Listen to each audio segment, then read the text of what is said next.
కోనసీమ జిల్లా ప్రజలకు త్వరలోనే కిమ్స్ ఆసుపత్రి ద్వారా ఆధునిక అంకాలజీ వైద్య సేవలు అందుబాటులోకి రానున్నాయి. అమలాపురం కిమ్స్ ఆసుపత్రిలో అంకాలజీ సేవలను అందించేందుకు అన్ని ఏర్పాట్లు చేస్తున్నట్టుగా KIMS managing director K Ravivarma తెలియజేశారు. ఇక అంకాలజీ విభాగంలో మెడికల్, సర్జికల్, రేడియేషన్ సేవలు అందిస్తున్నామన్నారు. విదేశాల నుండి తీసుకొచ్చినటువంటి అత్యాధునిక పరికరాలతో అనుభవజ్ఞులైనటువంటి వైద్య నిపుణుల ఆధ్వర్యంలో సేవలు అందిస్తున్నట్టుగా వెల్లడించారు. ఇక క్యాన్సర్ను ప్రారంభ దశలోనే గుర్తించి సరైన చికిత్స అందిస్తే కనుక పూర్తిగా జయించే అవకాశం ఉందంటూ రవివర్మ పేర్కొన్నారు.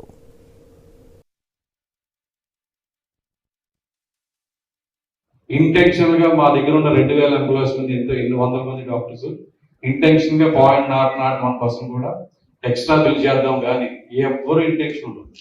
ఎందుకంటే ఇక్కడ అందరూ కూడా ఇన్స్టిట్యూషన్ మోటోతో వర్క్ చేసినాం. అంటే ఆర్గనైజేషన్ ఇది కార్పొరేట్ హాస్పిటల్ కాదండి. మేబీ ఇన్ఫ్రాస్ట్రక్చర్ కార్పొరేట్ హాస్పిటల్ ఉండొచ్చు, బట్ ఇక్కడ చేసేది వర్క్ అంతా కూడా ఇన్స్టిట్యూషన్ రీసెర్చ్ ఓరియంటెడ్ ఉంటుంది. కాబట్టి ఇది మరీ మనీ మైండెడ్ తో చేసేది కాదు.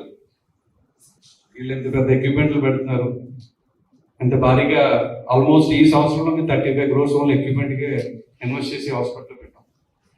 ఇమీడియట్ గా దానికి మీ రెవెన్యూ తేవాలి 100%. అందాక చెప్పింది. బట్ మేము ఒక బాధ్యత తీసుకున్నాం. ఇది టీచింగ్ ఇన్స్టిట్యూట్ కాబట్టి అడ్వాంటేజ్ ఏంటంటే రూరల్ లో ఫ్యామిలీ అడాప్షన్ ప్రోగ్రామ్ ఒకటి సెప్టెంబర్ ఎండింగ్ మేము నెలకు వచ్చేసరికి 1800 నుంచి 2000 డయాలసిస్ వరకు చేయడం జరుగుతుంది ప్రతి నెల.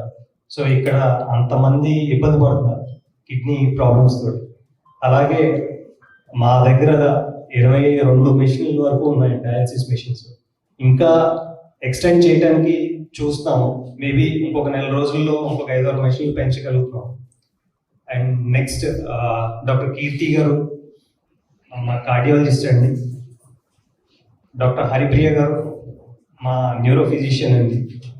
అలాగే డాక్టర్ సలాం గారు మా అడిషనల్ మెడికల్ సూపరింటెండెంట్. డాక్టర్ మా కార్డియాలజిస్ట్. అభిషేక్ గారు కొంచెం బిజీగా ఉండడం వల్ల వస్తున్నారు. ఆయన కూడా న్యూరో ఫిజిషియన్. మేడం ఎంబీబీఎస్ కూడా ఇక్కడే చదువుకున్నారు కిమ్స్ లోనే. మళ్ళీ ఎండి జనరల్ మెడిసిన్ అయిన తర్వాత ఎయిమ్స్ భువనేశ్వర్ లో న్యూరాలజీ కంప్లీట్ చేసుకుని మళ్ళీ ఇక్కడికి వచ్చారు. చాలా సేవలు అందించడానికి